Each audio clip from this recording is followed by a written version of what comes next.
Last week, we learned about Jacob and the dream.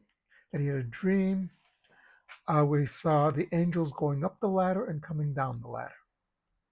The usual interpretation of this dream is he's dreaming about the nations of the world, that there are nations that will go up and will go down, but he will always be there. The Jewish people will always exist as a promise from God.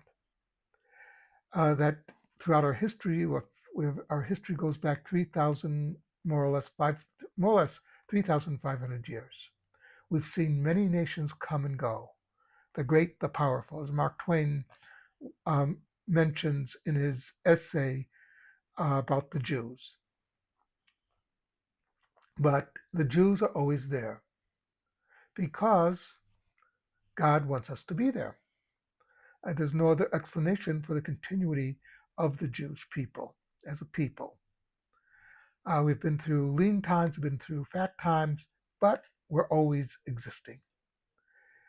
Reminds me that during World War II, when the Jewish Brigade got to Rome, when they took over Rome, it was conquered by the Jewish Brigade, among others. There's the British Army, the American Army. Within the British Army was something called the Jewish Brigade. These were young Jews from the land of Israel who were fighting the British Army against the Axis.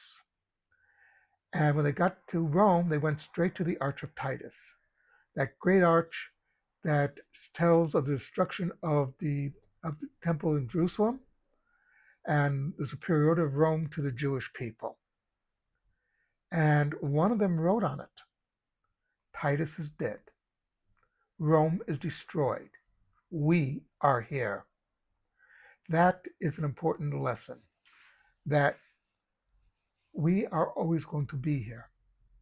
And that the Roman Empire, which was the empire of the ancient world, is no more. It disappeared a few hundred years later after the destruction of Jerusalem. Just as the Byzantine Empire is gone, and all these great empires. And you might say that one of the reasons for the success of the United States up throughout right now is its treatment of Jews. It was the first country that actually gave Jews were not just tolerated in the United States, they were accepted as equals. And it's a unique thing about Americans, something to think about.